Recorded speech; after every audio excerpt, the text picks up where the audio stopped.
From the Library of Congress in Washington, D.C.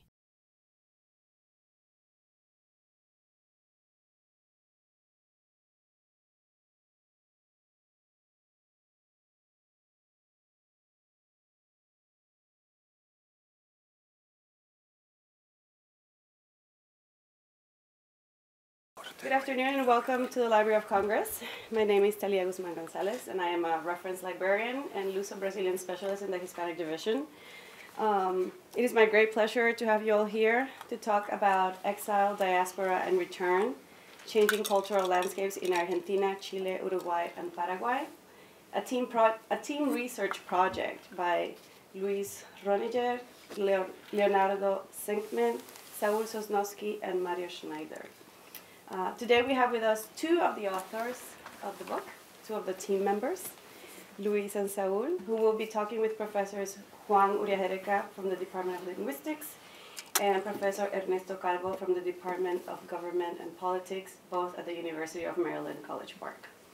I'm going to briefly introduce Professors Roniger and Sosnowski, and then I'm going to pass the microphone to Saúl, who will be the MC for the event. Luis Roniger is Reynolds Professor of Latin American Studies at Wake Forest University. He is a comparative political sociologist, and his work focuses on the interface between politics, society, and public culture. He has published numerous journal articles and books on a vast range of topics, including human rights, transitional politics, exile, and democracy in Latin America.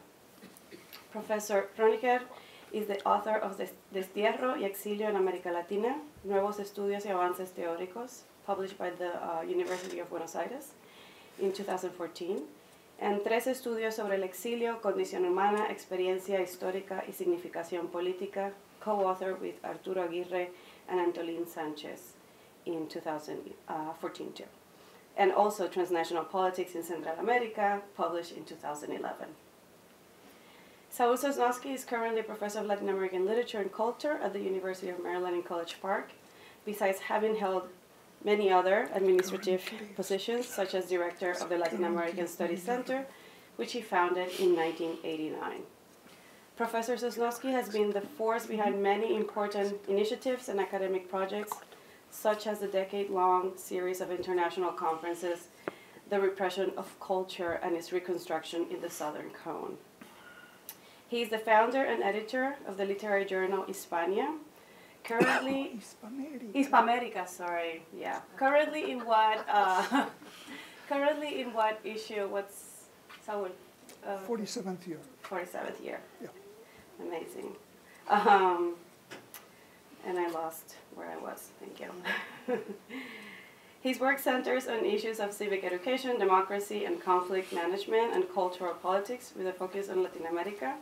He is the author of Julio Cortázar, Una búsqueda mítica, Borges y la Cábala, La búsqueda del verbo, currently in its third edition and translated into Portuguese and German, and La orilla inminente, Escritores judíos argentinos, fascismo y nazismo en las letras argentinas, with Leonardo Senkman, and Cartografía de las letras hispanoamericanas, Tejidos de la memoria. Please join me in welcoming our distinguished guests to the Library of Congress.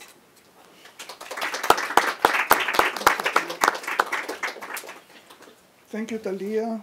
And through you, I would also like to thank Georgette Dorn for the arrangements and for the invitation to be able to present Exile, Diaspora and Return, Changing Cultural Landscapes in Argentina, Chile, Paraguay and Uruguay, a book that was produced by 4 colleagues. I was going to say cuatro amigos, then the reference is to tres amigos, and we are in the Mary Pickford room, and this is leading us someplace else.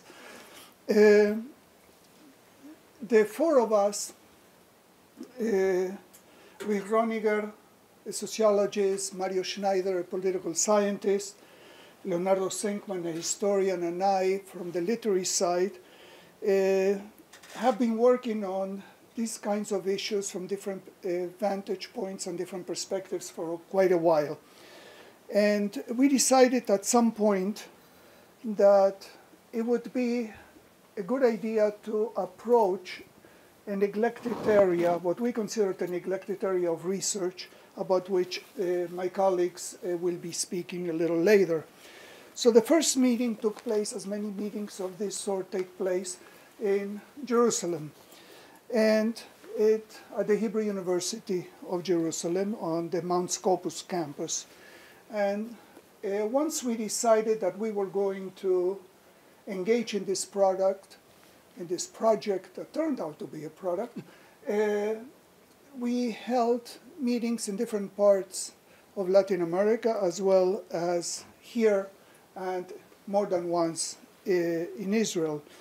And this was due to the fact that we were very lucky to obtain the support from the Binational Science Foundation, Israel, the US, that allowed us to carry out this research, which mandated several trips in order to interview a whole array of people in each of the 4 countries. More about that a little later. The transition to democracy in each case was subject to very radically different approaches and conditions, which in turn conditioned and affected the process of return, the policies to promote such a return, and the impact that returnees have had on their respective countries. And this is a subject that I'm sure will be touched upon by our colleagues.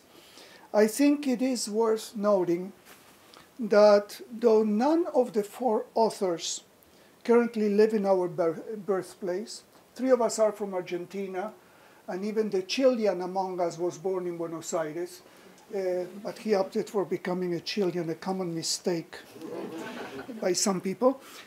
One of our defining identities is clearly anchored in the region.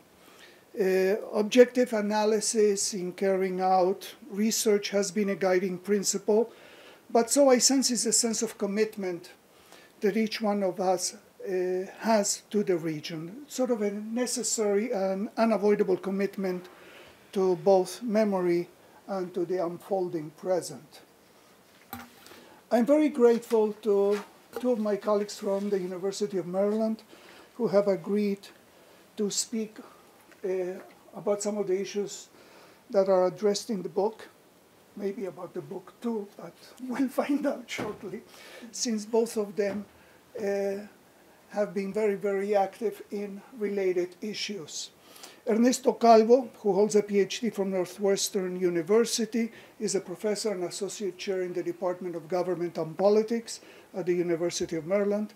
His research on political representation, elections, and congresses has received numerous awards.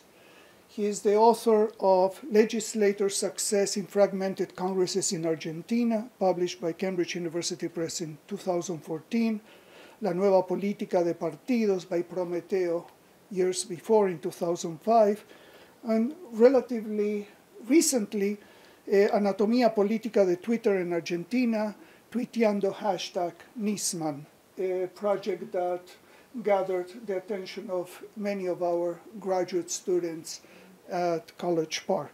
He's currently conducting research on patronage networks, sponsorship networks, and representation. Ernesto Calvo will be going first, but in order to make it a smoother transition, let me introduce already Juan Uriagereka, who says that whatever I'm going to be telling you right now really does not represent him. And in a way, it's sort of true because he's a lot more than what I'm going to be reading to you. But that is the case of our other friends also. He is a linguist who has joined the University of Maryland in 1989. I must say that when he joined Maryland, he also came in a joint appointment with Spanish and Portuguese. Later, he drifted towards linguistic, but that mistake will be remedied effective this coming fall when he will become part of the Department of Spanish and Portuguese, while maintaining his affiliation with linguistics. He has published a dozen books on language structure, including 2 textbooks on the minimalist program and its precursors, as well as many articles and chapters. He is a founding member of the linguistics department, and in his capacity as associate provost for faculty, a post he held for quite a few years, he led the approval and promotion of family-friendly policies regularizing the status of professional track faculty, organizing leadership forums, and updating promotion and tenure policies. His current book projects include the books Biolinguistic Investigations and the Formal Language Hierarchy, a monograph in progress on structure with Howard Lasnik, and a multidisciplinary project to formulate language structures as linear operators of the sort employed in machine learning. Having said that, which sounds very technical, the most important part is that when he came to Maryland, he said he works with both sides of his brain, and he is a fiction writer, and not just that. And we have a few things cooking along the way that will maybe lead to a presentation here one day. We'll see. Gentlemen, thank you first of all for agreeing to be here, and the floor is yours, Ernesto.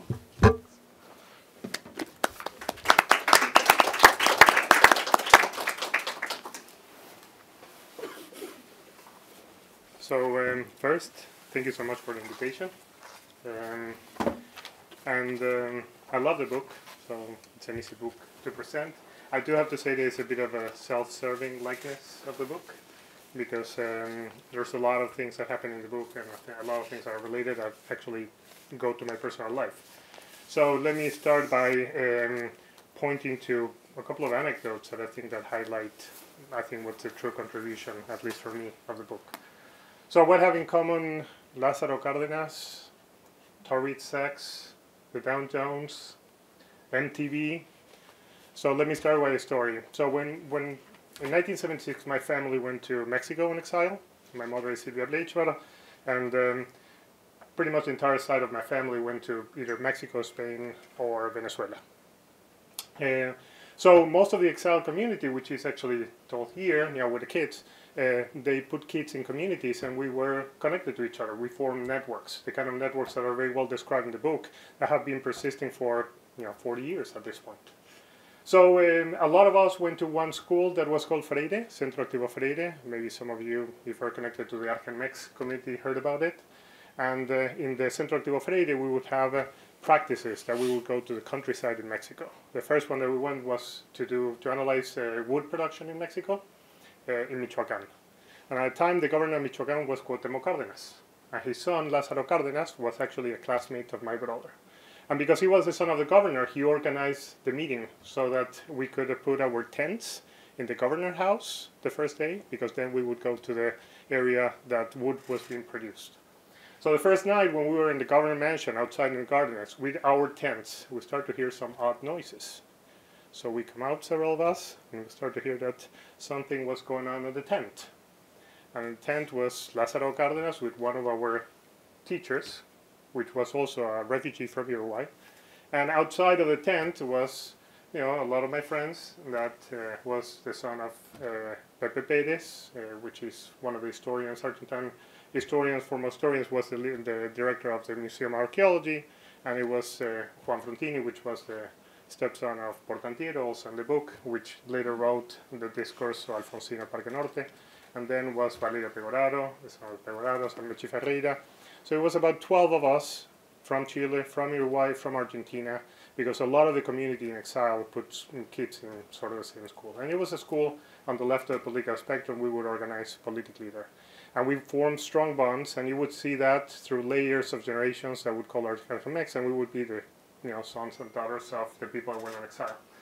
So the book is really good at describing something that generally has not been well portrayed, which is that exiles are of very different kinds, and the sort of terror and destruction that triggers the situation of exile does not necessarily continues in the same way. In a way, eventually, exile for many of the people that I know became a source of pride, a source of community building, and most of us remain connected. So when the earthquake hit Mexico last year, we were calling all of our friends in Mexico. And when one of our classmates was kidnapped by Pinochet in 1987, we were demonstrating in Argentina, we were demonstrating in Chile, we were demonstrating in Mexico and in Uruguay. So this community started to produce very significant networks that connected our countries, and that remains the case. We have friends that are musicians that are playing in Mexico, and some of them are actually faculty here in California, in MIT, some of them are in France. That's fun. Santiago Perez, I was saying, for example, ended up being the director of Dow Jones for Latin America. Juan Frontini, the son of Frontini, ended up in MTV as one of the creatives of MTV doing publicity. So every one of those remain connected to the network, and we have our own Facebook page, which is CAF, where we connect and track each other's history. The source and pride and glory of the school is El Chivo Lubeski, which is the one that won 3 Oscars for cinematography. That was the Mexican one. So one of the interesting things about the book is it starts by narrating exile not just as a source of terror, demise, death, sort of the picture that you have from the Nacional Buenos Aires, where, I don't know if you have seen this picture, it's a very classic picture. It shows a picture of the class of 1975 in the Buenos Aires, most of which ended up in exile or death. So that's a picture that most of the narratives of exiles begin with. But what they don't say is what happened afterwards, which is how these communities start to build roots and they start to become very transnational and start to operate in a very large number of countries, socially, culturally, politically, and start to engage in activities that resignify exile and turn it into something that is pretty different. The book, what it does that I think is wonderful, is rebuilding those later networks. Okay, how these people that were in exile are reabsorbed, are reintegrated, and how 2 things are at the core of the community in exile that is returning. One, they come back with political capital, with social capital, with cultural capital that allows them to give a narrative about both the dictatorship, exile. The other one is that it produces a network that overlays the network in Latin America, where all of Latin America is touched by nodes. So all of us have networks in the other countries and are connected with the UNAM in Mexico or with the CONICET, CONACYT in Mexico, the FPB, the USP. All the different institutions have actually members of the exile. And it's not just the Argentine exiles, the Argentine exiles, the Uruguayan exiles, the Chilean exile. 20 out of 22 countries of Latin America had authoritarian regimes when we moved to Mexico, and Mexico was a big hub. Most of those countries that were authoritarians produce communities that left to Italy, as they describe, to Venezuela, to Spain, to France, and all of us remain connected because it was not different families to different places. Oftentimes, we actually had members in each one of those places. So as I was saying, my family goes in exile. We went to Mexico. One of my uncles went to Venezuela. Another one of my uncles went to Spain. Then they moved to Spain, the ones from Venezuela. Then all my cousins ended up in the U.S. Doing academic work. And generally, I spend a couple of months every year in Argentina and maybe a month in the other places in the region. By rebuilding these other structures that characterize the exile, what they do is to bring what we actually remember from exile. Most of the pictures of exile depict what happens with, at the time of departure. The fact that my father was in jail. When he comes out and we're going to exile, he actually produces an entire operation to try to cover us so that nothing would happen when we were exiting the country. We arrive to Mexico and everything is depleted. But over 2 or 3 or 4 years, these networks actually starts to build things that are extremely interesting and starts to build capital that was impossible to be thought about later on. So, when they discussed the decision, for example, to go back to Argentina, they hit right on the nail of the situation. We had huge discussions about where to go, when to go, what to go for. So, for example, 3 months after democratization, I went back to Argentina, but my parents were not willing to do so yet. Not without knowing that the situation was going to be politically stable. So I arrived to Argentina, 15-year-old, living, and basically my community are, kids and parents from exile that are returning in different stages and that are producing the same kind of building bridges that we had in Mexico when we arrived. So the networks, it starts to be staged, both going forward and coming backward. And at the same time, we have some friends that decide to go back to Argentina that once they're in Argentina realize that this is no longer a political goal that they actually can sustain or are willing to defend. So some of them go back to Mexico or ended up in the US. So you start to see this sort of very different patterns of migration that carry the networks that have been created to a very large number of places. So each one of the chapters is actually reconstructing part of those debates. Debates about should we accept, for example, payment for the hardships that we face in exile. There was a huge discussion in the community whether reparations should be accepted, and we were very divided. We didn't want to accept reparations, but at the same time other people wanted to accept reparations, and the decision to do it was very personal, but it was discussed collectively as our problem in our community.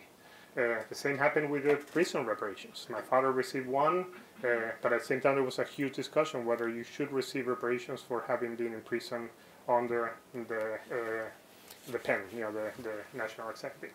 So these sort of discussions are building political narratives that do not have to do with the crimes committed by the dictatorship and do not have to do with the conditions in which we left to the exile, but actually daily political life of constructing networks once you are in the situation of exile. And that's, I think, what makes this book different. Most of the other books, there are not that many, but most of the other books that I've seen, what they try to do is to reconstruct the source of the destruction of this community. In El Exilio Gardel, they say exile accentuates your natural craziness, which is absolutely true. We were all absolutely insane in many different ways. And just so that you have a taste of that, for a few months I would go into stores, big stores like Liverpool, and stole things. And before getting to the door, I would actually leave them by the door, so that when I was detained by the police, I would actually start shouting at them. We were very insane in many different ways. But the interesting thing is that this actually builds into networks that produce interesting political results. And where there's reparation, historical reparation that is done by the community and by the networks that are formed in the community. And I think that's a wonderful result of the book. Great. Thank you.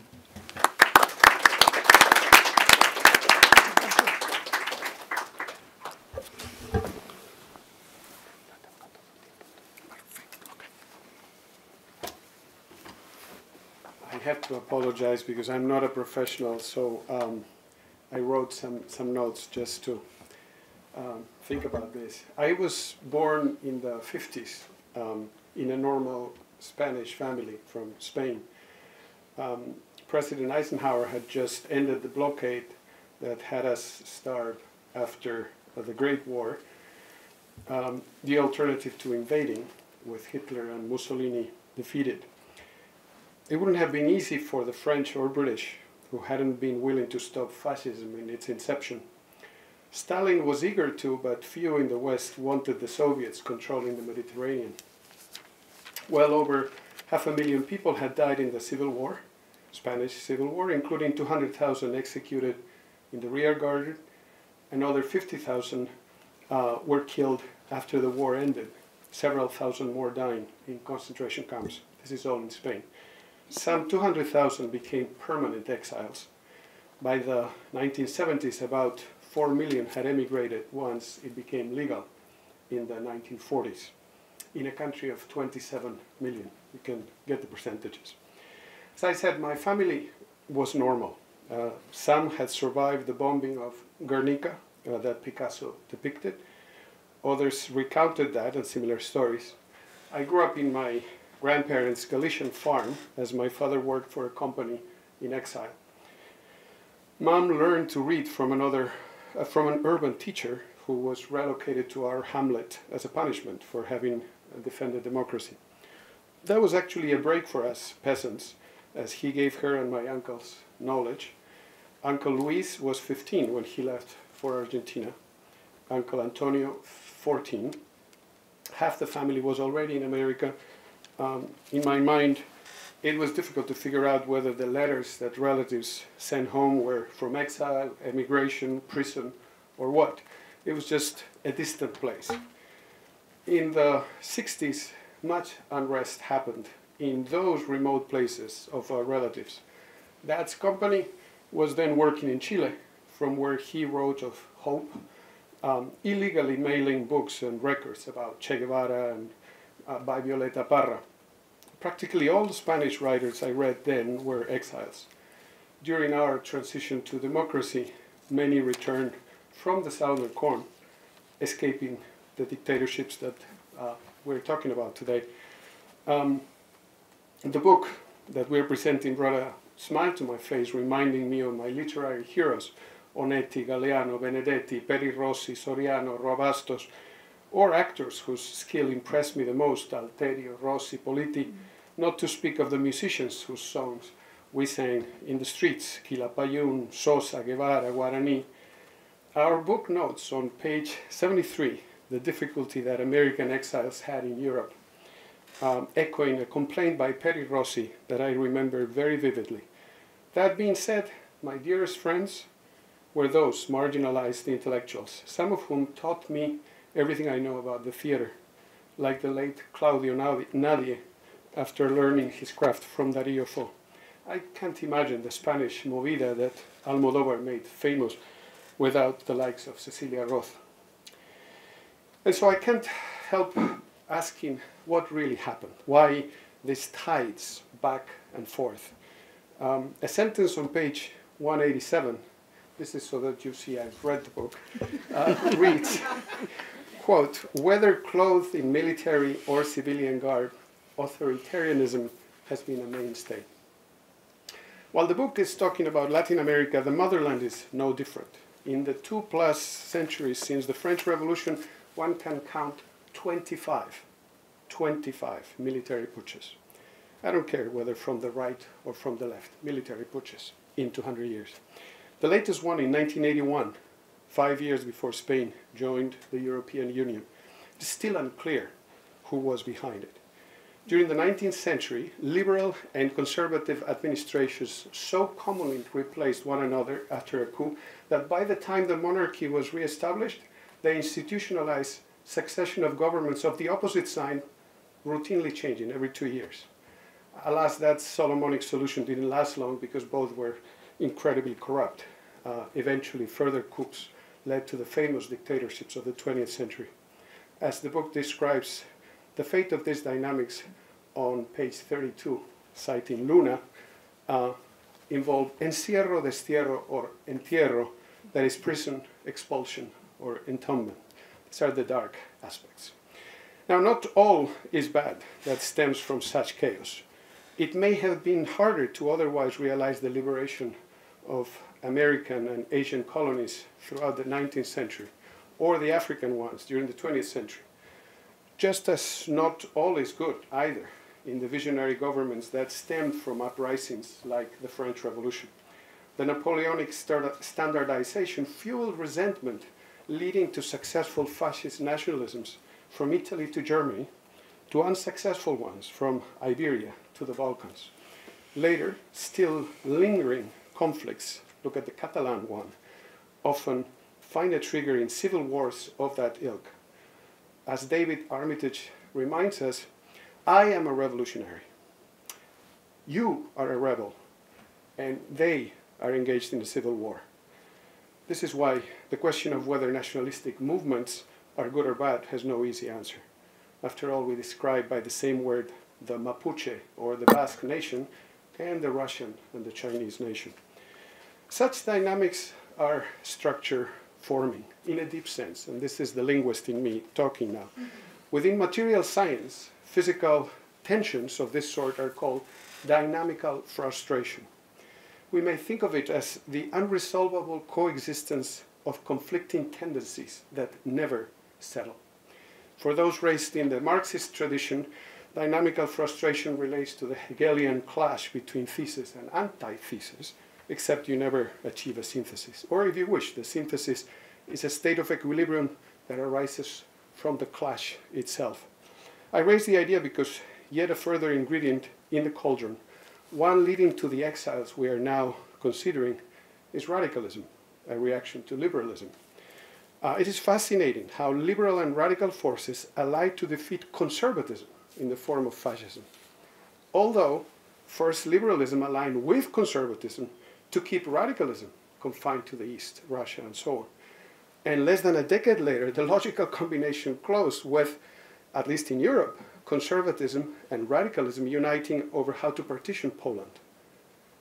In this light, one can read the second A-bomb in Nagasaki and the liberal reluctance to let Stalin go for Franco and Salazar as the new dynamical frustration which crystallizes into the Cold War. The book has several further examples of dynamical frustration beyond that Cold War.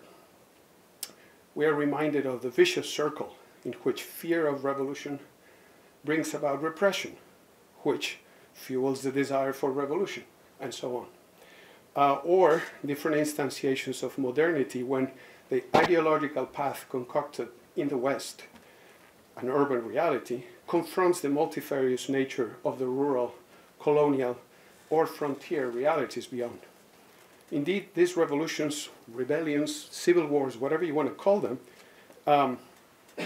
that led to the creation of the very nations we're talking about, from the Spanish Empire and from one another. Those are all prime examples of dynamical frustration. All these dynamics are frustrating, and including the fact that exile is both welcome and dreaded. And this is another quote from the book.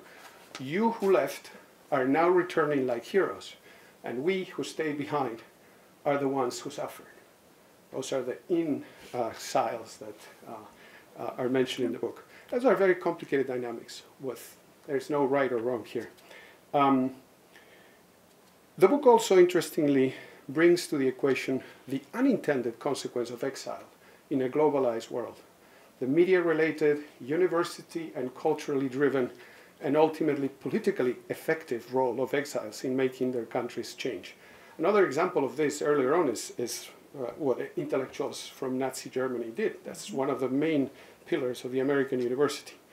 The book puts it on page 26 as follows. In the long run, exile backfired, given the connections established by exiles and the resonance their plight received. Perhaps partly as a result, while the Spanish dictatorship lasted 4 decades, 39 years, the ones whose effects we are examining, with the exception of Paraguay, which is almost as long as the Spaniards, were between half and a fifth shorter, depending. Now, that allowed for a larger role of the exiled communities. That's what Chapter 7 mainly is about, and what Chapter 5 goes into, procedures for repatriation that we were discussing, investigation, eventually fair trials, again with the interesting exception of Paraguay. Situation in Spain aligns more with Paraguay than the more democratic Argentinian nations. Argentina, Chile, and especially Uruguay, where you have a former Tupamaro becoming the head of state. For a member of a comparable armed group in Spain, that would be just unthinkable. Indeed, the moral debate about armed struggle that Chapter 6 raises is extremely interesting. It's inconceivable in a country that only a couple of weeks ago was ruled against by the European Court of Human Rights for jailing activists after burning effigies of the king, whose role in the coup d'etat is still murky. Despite the fact that, as the book notes on page 70, Southern Cone exiles had a hard time explaining their messy politics to Europeans. This is still the case. It's very difficult to understand by European standards. Spanish exiles with a more traditional message were not able to summon action against Franco, who died in bed, and as he wished, leaving things very well bounded. To this date, speaking in Spain, not just of reparation or restoration, but even investigation is taboo. It is presently inconceivable to find a situation equivalent to what the book discusses on page 149, where the day of the nationalist uprising in Spain turns into a national day of memory, truth, and justice, as is the case in the Southern Cone. Chapter 8 speaks of shifting frontiers of citizenships, exploring transnational networks, a topic that fascinates me. This can be seen as a new phenomenon, describing present migratory processes, and this is a quote, as having complicated the possibility of defining diaspora in purely ethno-national terms.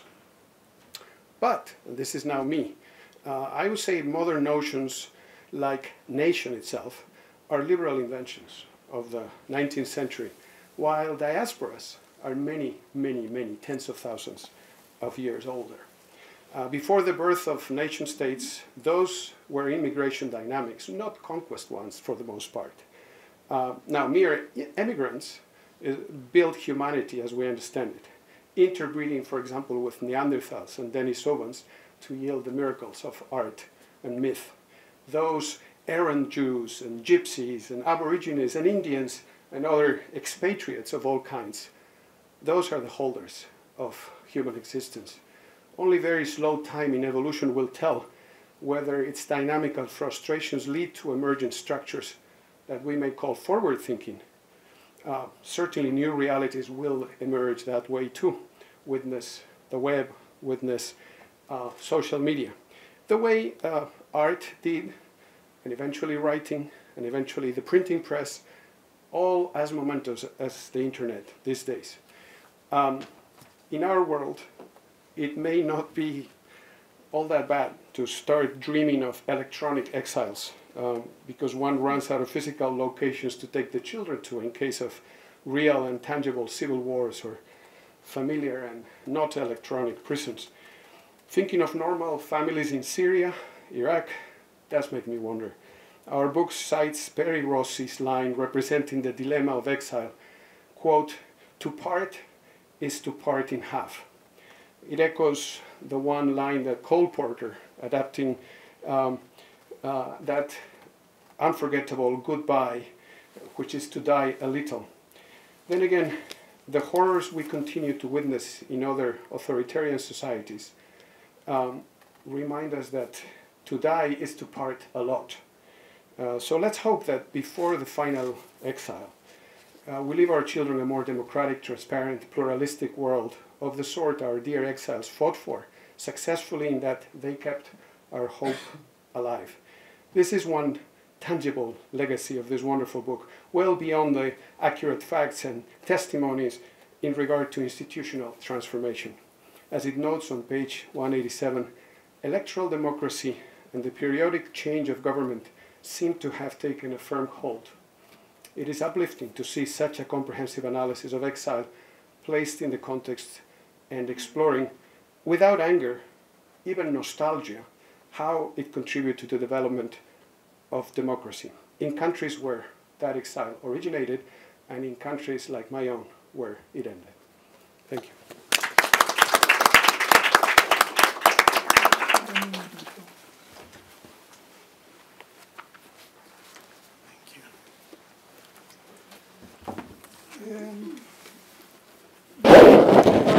With Roniger to join us to hear his comments, let me tell you something about one of the difficulties in writing this book.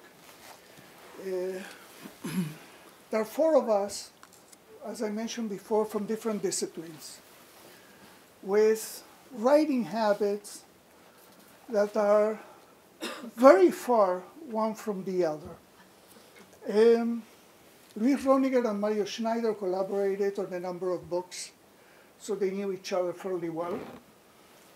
Leonardo Senkman and I wrote one book together about fascism and Nazism in Argentine letters.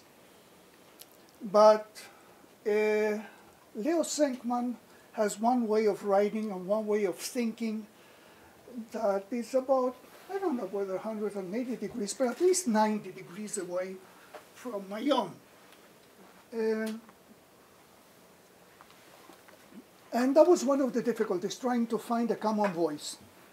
How are we going to find some sort of language that will accommodate the perspectives from which we were coming?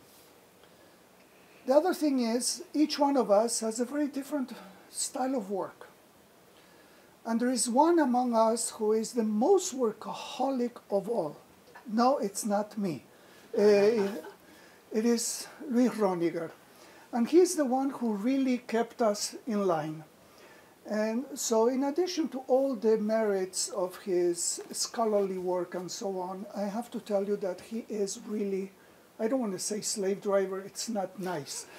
But he's the one who kept us on track. And partly it's because he also has a secret weapon, his wife Shuli, who is the one who also did the index for the book, a rather awesome task for which all authors are most grateful to you, Shuli. Thank you. Let me turn this over to Luis, and who is partly, to a good degree, responsible for the fact that we were able to finish this book. Luis? Thank you.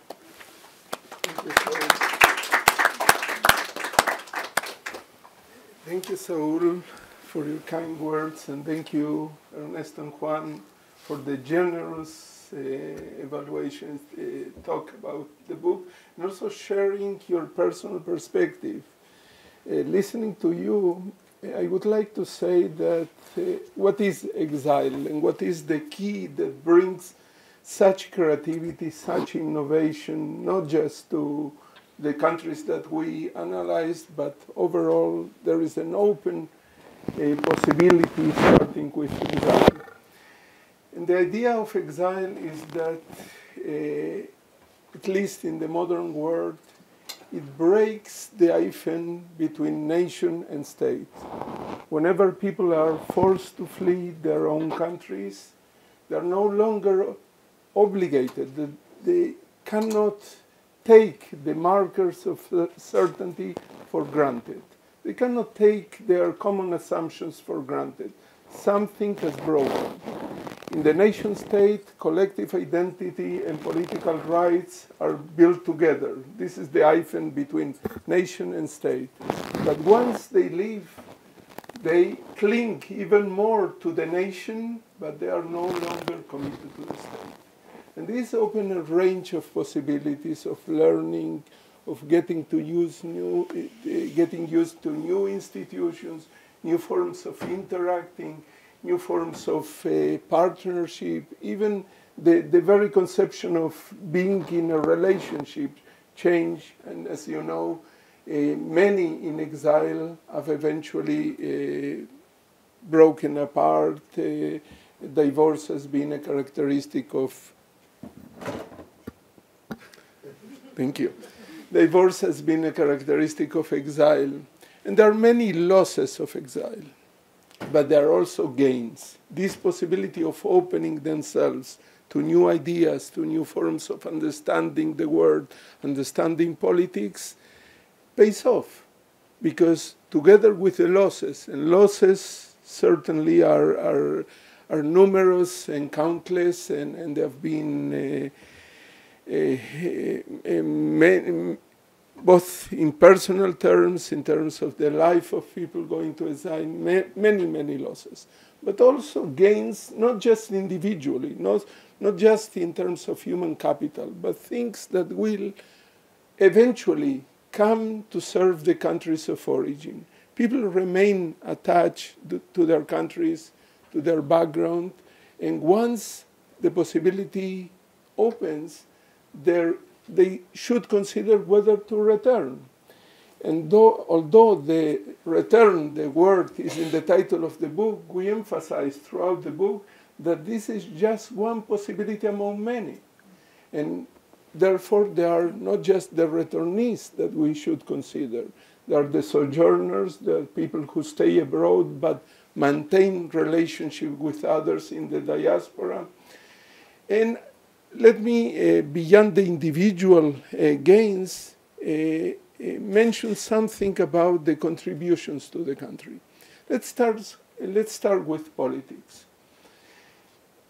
We cannot understand the transition from authoritarianism to democracy in some of those countries without considering exile. The most evident case among the four that we consider is the case of Chile.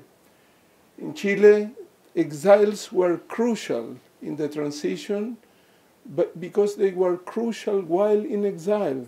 They recomposed the political alliances. The socialists changed their attitude, broke ranks with the communists. Within the communists, there were also divisions. Eventually, they built a coalition of 17 countries. This is called the Concertación, that led to the defeat of Pinochet in the referendum of 1988. and eventually opened the door to transition. But also in the cabinets of the successive governments that came after the transition, exiles played a crucial role. Even in terms of their numbers, among the cabinet members, you can trace exiles. They were a prevailing force. But in Uruguay, for example, Danilo Astori, the vice president of President Mujica, was an exile.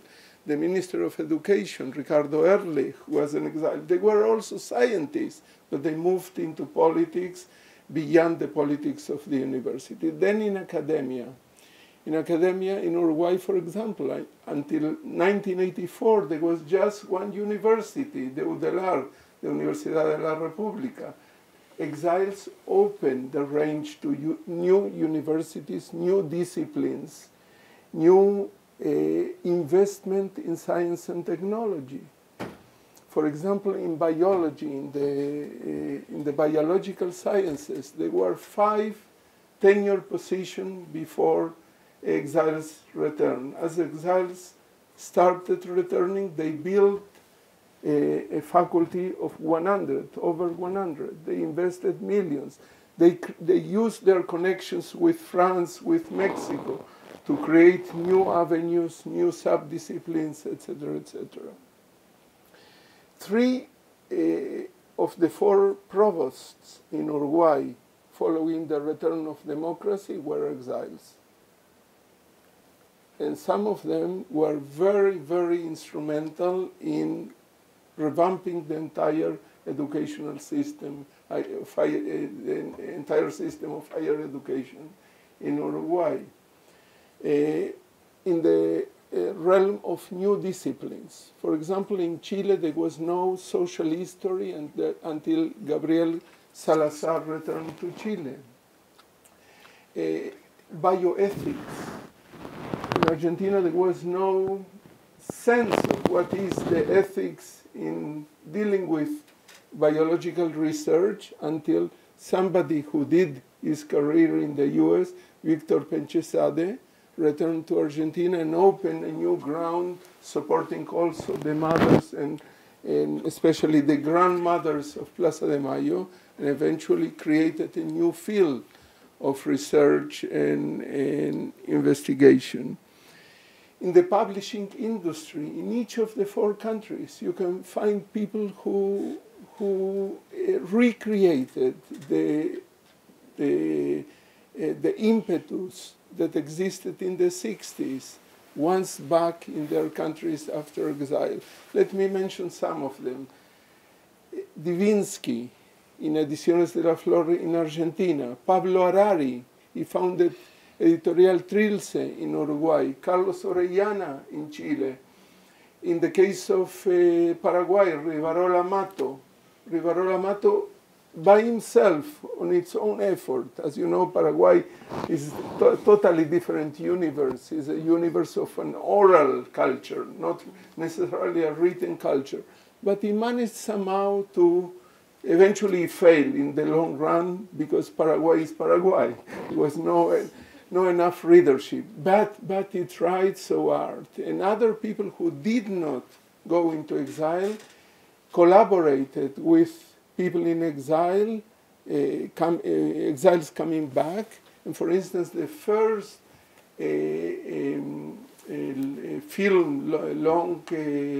feature film in Paraguay was done by a returnee. Mirame no me toquei was the name of this film in 2002. And also, there were failures, of course, institutional failures. One may ask why the democracy in Uruguay or democracy in Chile seems to have overcome, to a larger extent, the polarization, political polarization, than the democracy in Argentina. And part of the story is that the contributions of exiles is not enough. It is the meeting point between the ability of the exiles, the willingness to do something for the country, and eventually the long-term conditions that enable those contributions to be pervasive or be fleeting away and disappearing. In the case of Argentina, we have, with the initial democratization starting on December of 1983, we have very important contributions in science, for example, with Sosnowski, which democratized the entire system of academia, the CONICET. He tried to democratize it. In the realm of politics, the Grupo Esmeralda, who were the advisors to President Alfonsín and wrote his discourses, as was mentioned before. The Club de Cultura Socialista, that was supposed to be an open ground, a meeting ground for people to debate ideas without political polarization. Nonetheless, politics at large and the connection between politics and the political economy of Argentina failed. And as you know, there were many waves and ups and downs, both in transitional justice and in the recreation of democratic culture. But nonetheless, at the level of civil society, the transformation was there to stay. And, and despite institutional imbalances that we see in Argentina, and still the tradition of political polarization, Argentina of the 2010s is not the same in terms of embracing human rights. It has gained a lot in that support.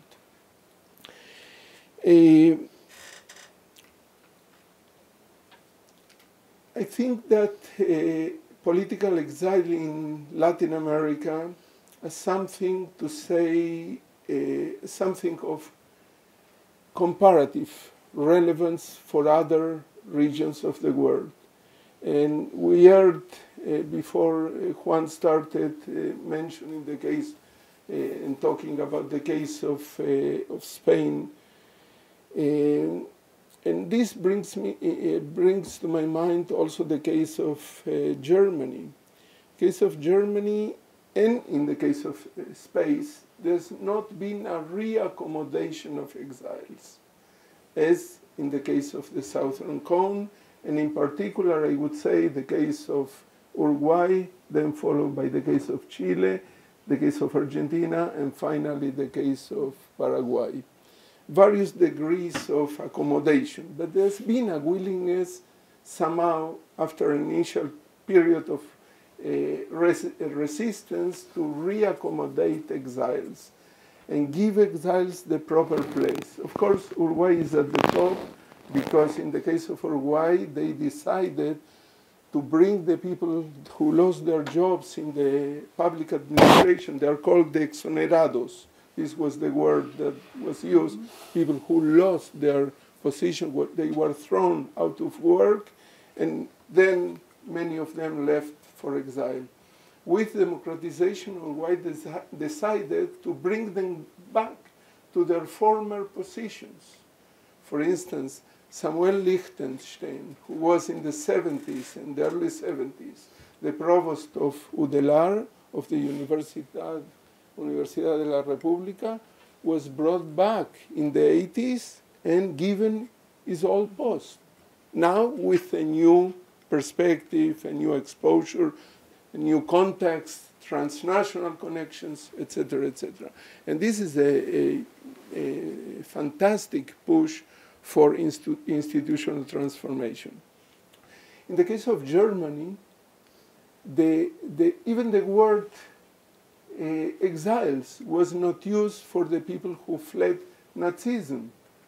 The word Heimatvertriebene, those who were pushed out from their homeland, was used for those who had to leave East Germany and were received in West Germany. That is, even the label recognizing that something wrong had been committed against them was not granted them.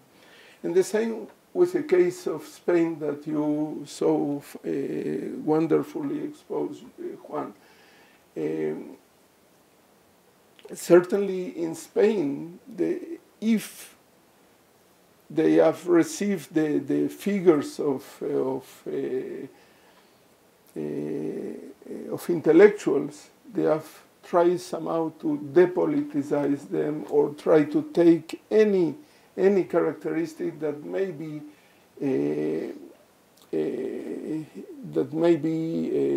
affecting the view of the figure. For instance, Garcia Lorca and his sexual orientation was somehow taken apart and not emphasized in the celebration of Garcia Lorca. Finally, a word about, and just coming to an end, a word about the networks. Exile opened a Pandora box of multiple possibilities. Again, return was just one of them. But as Ernesto emphasized, people leaving their countries as part of a wave of exile may remain, and many were in such position, may remain attached emotionally, intellectually to what is going on in their country of origin. And even if they remained abroad, many of them try to contribute, become members of networks, academic networks, intellectual networks, and political networks. And as such, they have continued to contribute to the opening of those societies. And the major sign of such opening has been the embracing of two characteristics of modern Latin America. One of them is the rediscovery of Latin America. This is not something new. For instance, if you go back in history, many of the revolutionaries of Latin America were playing not just with the support of the citizens of their own country, but with a wide range of people coming from all other countries. This happened in Central America. For instance, look at the biography of Sandino and who were the lieutenants of Sandino. And this is just one example of many networks. For instance, female networks of intellectuals.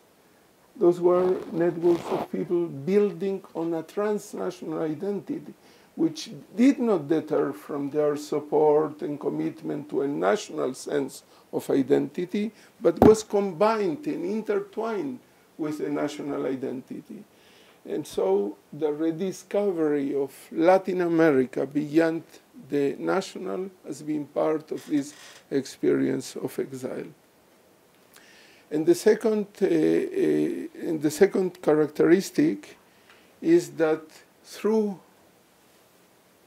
the dispersal of these networks, some of the countries have come to the conclusion that they should grant also political rights to nationals abroad. And you can see that in Argentina, you can see that in the case of Paraguay. In the case of Uruguay and Chile, it's more complicated, but still there have been attempts to launch this connection. And on the academic field, there is what we call the vinculación, the drive of those countries to reconnect with academics, with intellectuals, with people, with professionals staying abroad. And this is an active effort on the part of those countries.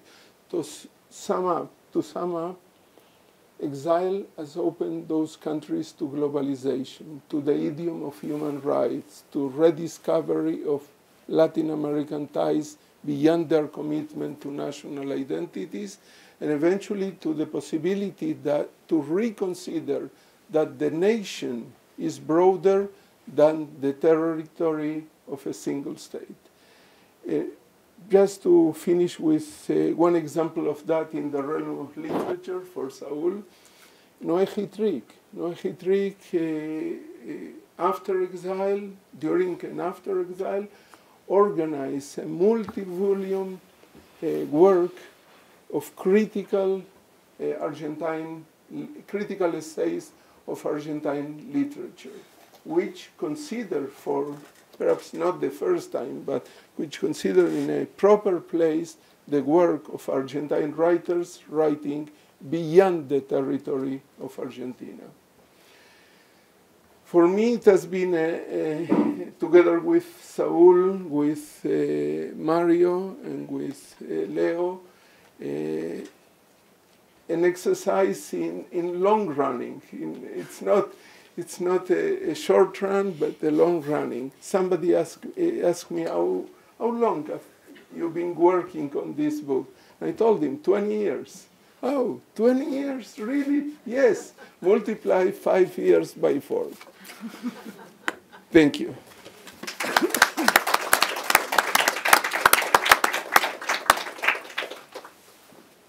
Thank you, Luis. He just proved that I was right in what I said in his introduction. We have time for comments among us. We have time for comments, some questions, observations, rebuttals from the audience, and the floor is open. Let me just add one thing in the context of exile, and that is the contributions that exiles themselves have made to the countries that have hosted them. Right. And since Juan eloquently spoke about Spain, what would El Colegio de México be? What would be the publishing industry in Mexico and in Argentina without the contribution of Spanish exiles? So this is an entirely dynamic process that we have to take into account. And obviously the issue of repatriation, the issue of return, the issue of recognition of exiles once they return home, when they are allowed to return home, the fact that justice has not been meted out equally in each of these countries, that the process of returning was radically different in each one of them, the fact that Spain still refuses to address major issues such as unearthing the tombs of those who were executed during and after the Spanish Civil War. These are issues that affect us all in one way or another, and that they do address some of the key words that appear in this book. So hopefully we opened up something beyond addressing some of the issues that we wanted to incorporate into this first book. The floor is open to all of you. Gwen? Okay. Hello, my name is Milagros Terán. I'm a Nicaraguan poet and translator, and I also happen to have a master's from the University of Maryland at College Park in the Of course. And yes. you touched, thank you so much, because you touched on two questions that I have, or comments that I had. The first one about Sandino, because he was sort of like politically trained in Mexico, and then he came back with all these ideas. And the second one was about the subject of the book, because when I received this invitation, the first thing I thought was exile. Something that I've been, that I heard more than 20 years ago. So you just mentioned that it took you maybe 20 years to come up with the book. So that's the comment that I wanted to make, because I remember when I was about to publish my second book of poetry, it was in 2000, and talking to a professor, about some of these themes. She said, oh, exile, that was more in the 90s. But, not in the 21st century. So thank you so much, though, for bringing this, because I learned so many things from you today, from all of you. It's very valid. I mean, we have such a problem now with migration, and it's everywhere. It's everywhere, and it's so current now.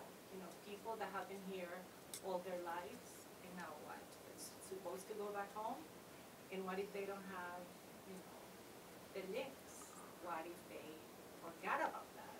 What are they going to do? So, thank you so much. Wonderful. Gwen? Yes, I was, thank you all very much. A lot to think about. I was thinking about so much of the wonderful story of the repatriation and the redemocratization to different points in some of these places focuses on the contributions of people who went back or who were able to form strong networks, educate themselves, etc. And I can't help thinking about just a couple of scenes. In around 2000, there was a Chilean TV documentary called Diaspora, like people who were off in other parts of the world, and some of it was fun and wonderful. But there were a few who had gone into exile and were just sort of thrown up on the shore. A mechanic in Moscow. No, and I think of one of the characters in a novel of Alejandro Zambra, standing on a snowy street corner in Copenhagen and crying because of his son, who'd been separated for so long. And I guess I just wonder how, I mean, that sounds very pathos and all that, but it's also part of the whole exilic passage, especially for those who are less, I think of so many of the DC immigrants that were exiles from Central America who were not as well situated to have some of those advantages. I wonder if that is in what part it plays in your book, or probably your part more with the literature, I guess. That is the part that we're going to write in book 2. Oh, But there is one more contribution on the back, and then we may address. Yeah, I think he has. why not? Thank you. Happy Friday. So I was wondering, you guys talking about the Southern Cone, this kind of vinculación, transnational ideas, if in your research you thought about Brazil, and if it has a model that maybe is similar to these other Southern Cone countries or a little different. Okay. Very briefly on Brazil, and then Luis can expand. We decided at the very beginning to exclude Brazil because it required a different type of treatment altogether. And that was the only reason why we stuck to these 4 countries, although we are all aware of the fact that the whole wave of coup d'etats began with Brazil in 1964, that the impact it has had, the fact that it also received exiles from each of the other countries, but we decided on a methodological basis to leave Brazil out of this consideration. In terms of what Gwen was addressing, the fact that some people ended up in exile in certain countries sometimes was just happenstance. It just happened. And the moment you mentioned the mechanic in Moscow, I was reminded of the case of Carlos Lizcano, who was a Tupamaro, who spent about a decade in jail and so on. When he got out of jail, he ended up in Sweden. I asked him, why did you go to Sweden? That was the first ticket that was offered to me. And in some cases, that's how it happened. Right. So he went to Sweden, he learned Swedish, he published there, he had great success within the Swedish community until one day he woke up and he said, it happens to all of us at one point, what am I doing here? And at that, he's more a literary, and he is also a visual artist. He was the director of the National Library.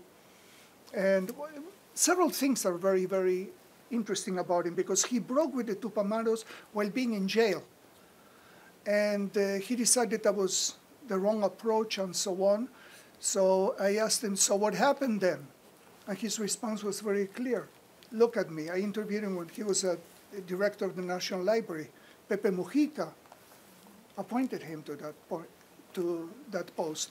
So that indicated to the degree to which there was a certain openness, ideological openness, political openness, and as well as experience and practicality in terms of how they related to each other within the Tupamaro movement, at least while in jail and once they got out. But he goes to Sweden because that's where the ticket was. Obviously, the case of exiles from the Communist Party was different. Everything was very organized, and they moved in blocks to certain countries, to Eastern Europe and so on. So, but it did vary quite a bit. And then there were the cases of many people who went wherever they were able to go, and however they were able to get to the border.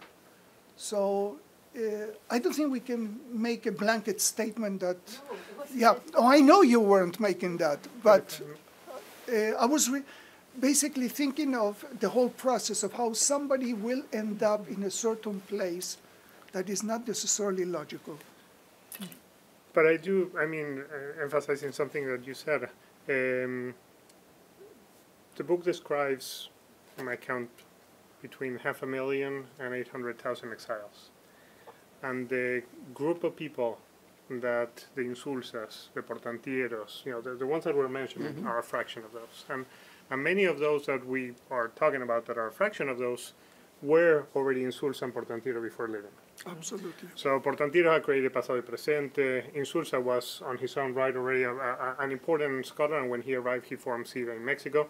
Most of them, when they arrived from exile, on exile, immediately they were absorbed in the societies. They did not train, and so that talks about social capital that was there, but not about the entire million. Absolutely. There's a lot of people that went on exile that only face destruction, that did not face the other side of the book, the constructive part, chapters 5 through. And they are, in a sense, the ones that only pay the cost and have none of the benefits. And that is sort of a different picture. But I do think that there's something to commend on the way in which they built the book, which is generally that's the only painting that we have. General exile is thought in this way. And if we think of the contribution of the book not as being 20-year-old, but being a roadmap for the next 20 years, we can think that the refugees that we're getting today from Syria, are going to be also refugees in 20 years. You can have an incredible amount of destruction on the one hand, and an incredible amount of human capital and political capital is going to be generated. And most people are looking at the human costs, which are the most important thing to focus now. But it is true that there's human capital to be built, and that's also an important feature that I think the book does bring, very forcefully. Yes. If I may add something, the label of exile as sometimes something very Byronic about it. That is, it may be manipulated as well. We should be aware of that. It's not by chance that we distinguish between the exiles of the Southern Cone and the refugees of Central America. Even the words that we use color what we are looking for. Sure. But we may turn, as analysts, as people who study this phenomenon, we may turn it, being aware of the danger of using these labels, we may turn it into a tool of investigation. And this is what I think we have done, because we find differences between the different diasporas in the way, even in these 4 cases, in the way in which the exiles within the community of nationals abroad, as you said, Ernesto, those are not exactly the same. Exiles are part of a larger community of sojourners, of diplomats, of students, of migrants, of all sorts of people who left the countries for different reasons. Some for economic motivations, others for political reasons, but still there is a core of exiles, and the question for research is, did they become the voice that represented the community?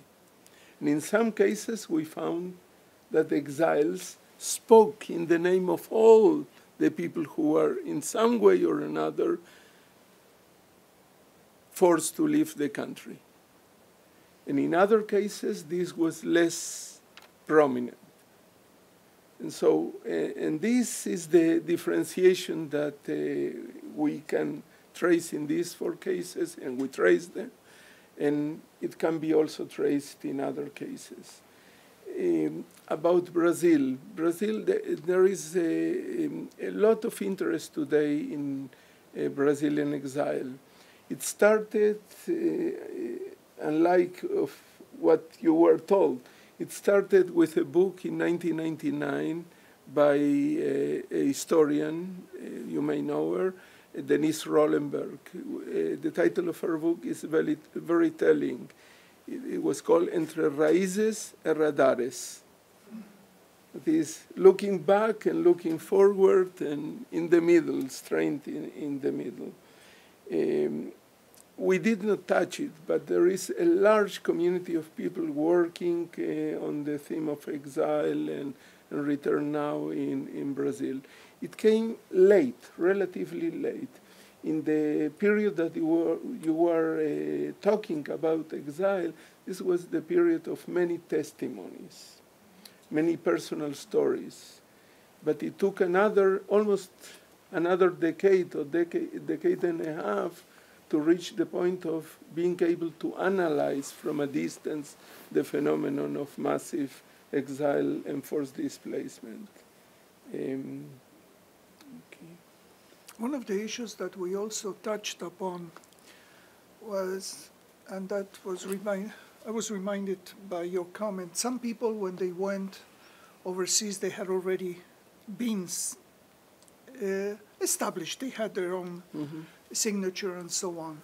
And they also carried with them the same splits, particularly in the case of the Argentines, the same fractures, the same oppositions, the same internal fights that they had within the country. They carried them into exile. And so you had, even in Mexico, you had 2 big groups that were not particularly... The cast was way bigger. That's wrong in the book. Explain. Cast and Cospa. What? Cast oh, and no, Cospa. I was just... I was in the cast, but the cast was the non-Peronist. I know. Had way more people. Yes. Yeah, that's true. But the Peronist gives more, gets a lot of prominence here. Because it has been researched. Sorry.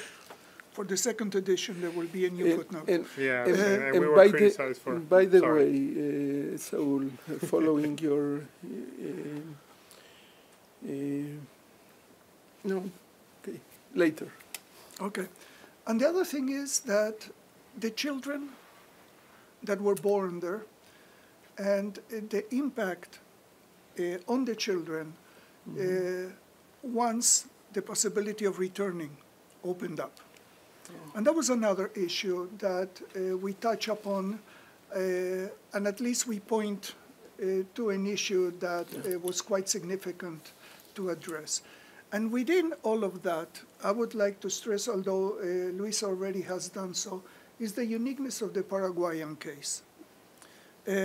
Yes, it is a different universe in terms of what it was from the very beginning, to how the exile operated, to how the Paraguayan community operated, to the fact that their most important cultural institutions were not based in Paraguay, but were based in exile. And it is a way of also marking the impact of what the dictatorship can have in the long term. Namely, we're talking about a dictatorship that is just a few years to a dictatorship that lasted for decades and therefore had an impact on the entire country that is still being felt today.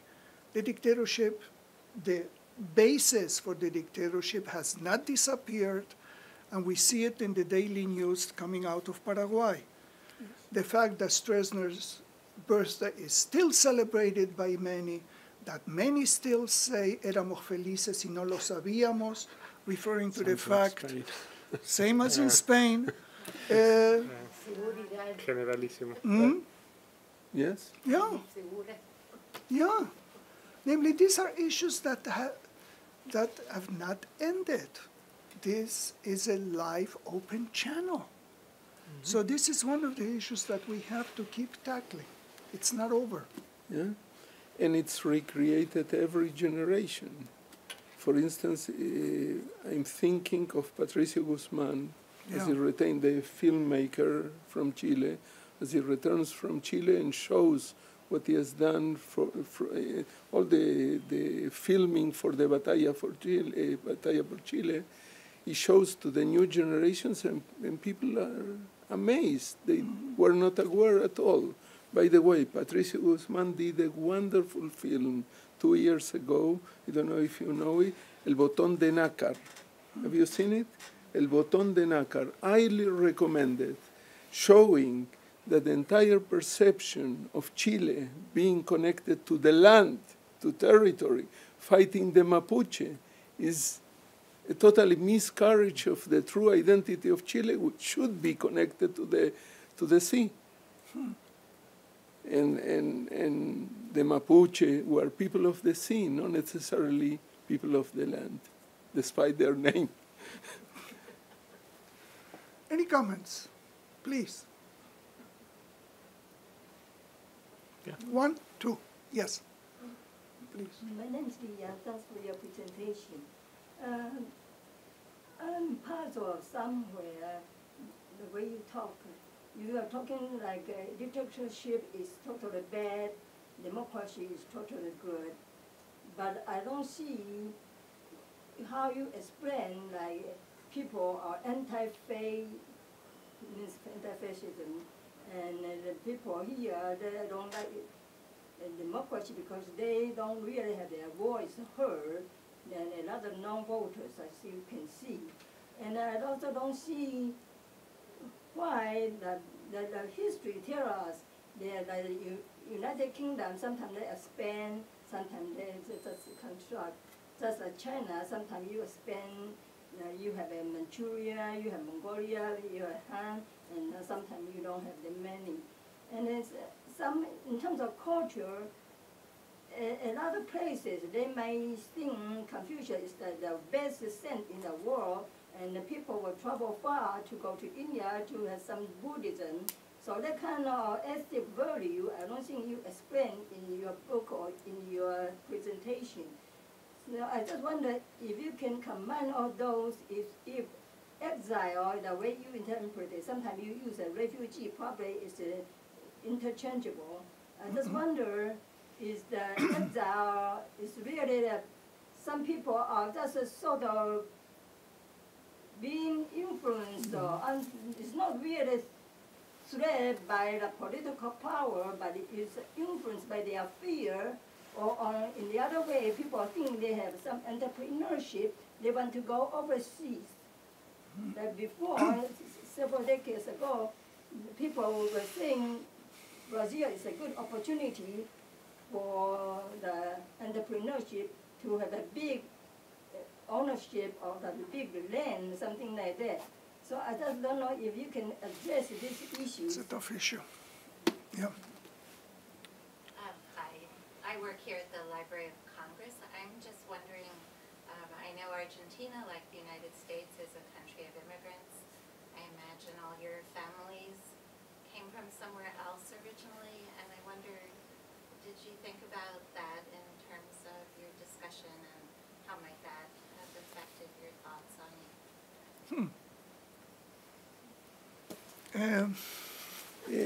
Okay, I'll start. First of all, the questions that you pose are far-ranging and certainly very important from a comparative perspective. It's what we have done is part of a larger canvas of human mobility, and you rightly indicated that some of that mobility is for interest to be open to opportunities, economic opportunities, for instance, all sorts of waves of migration coming to Latin America or coming to the USA, etc., and also that the boundaries of states and nations can expand or shrink.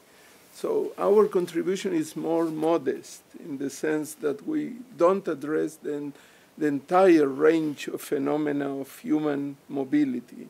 We address especially that part, a part of that universe which is connected with forced mobility, or some connection between forced mobility and some kind of prospects of a better life, but especially forced mobility. And this has been a tradition in the societies that we have analyzed for a very long time, going back to colonial times. They were already destierro, degredo. There was an institution of forcing people to go out, not simply for political reasons, could be for social reasons, for affecting the public decorum, etc., etc.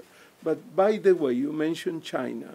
Also in China, the region of Xinjiang in the western part of China was used as a place of sending people who the Chinese empire did not want to remain because of corruption, because of other issues. There was also exile in China. All empires use exile. The UK used exile in Australia. Russia used exile in Siberia.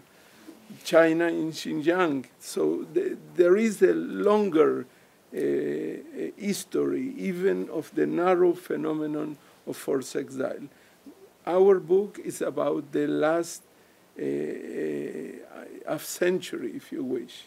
So it's more restricted, it's more modest than the topics that you suggested to cover. But thank you. And about, certainly in the book, we have a section, or a subsection about Jewish or half-Jewish creators. And in that sense, we connect through their work. We show that this out-migration has been related to other waves of migration crossing the Atlantic in previous generations.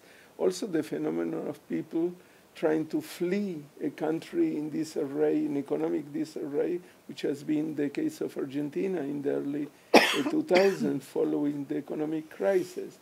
Many rediscovered that they were the descendants of Spaniards, of Italians, trying to regain the nationality of their forefathers in order to emigrate from a country in economic crisis. So there are some sections of the book in which we address that. Especially interesting for me is the chapter on the Jewish or the subchapter, the section on the Jewish or partly Jewish authors, because they recreate through their work the reminiscence of the diaspora of their forefathers. And this is I'm doing a bad service to the authors. But it's wonderful to read how they reflect on their own personal experience in the book. And the book does, in the beginning, discusses immigration in these countries and not just exile in quite detail. That said, so in the US I'm a Latino. In Argentina I'm an exilee. In Mexico I'm an Argentine. So, I came to the US 20 years ago, 25 years ago now, and nothing of, in fact, when you introduced me, nothing of what defines my professional career is in any way connected to the fact that I'm exilee. So we have competing identities, and the book I think is very clear on saying that at some point being part of exile mutates into a lot of very different things. It's very clear by the end that, and what you say about Sojourner, these journeymans that are taking on different identities and making different roles, choices. So my grandfather was a refugee from Lithuania, actually from Vilna, and got to Argentina, and my great-grandmother died in Auschwitz, but I don't consider that, and he didn't consider himself as an exilee. And he moved when he was 15. And then my mother moved at 15 to Buenos Aires from Bahia Blanca after the Great Depression, and then I moved to Argentina when I was 15 by myself because they were in Mexico. So we are caught by different identities, but each one of those movements were, in a sense, different identity formation events. And here I think it's very clear what they define as exilee. That reminds me, in a way, of Chris Rock, that he has this joke about, I used to have a job, now I have a career. I was a dishwasher, so I had a job, and now I'm a comedian, so I have a career.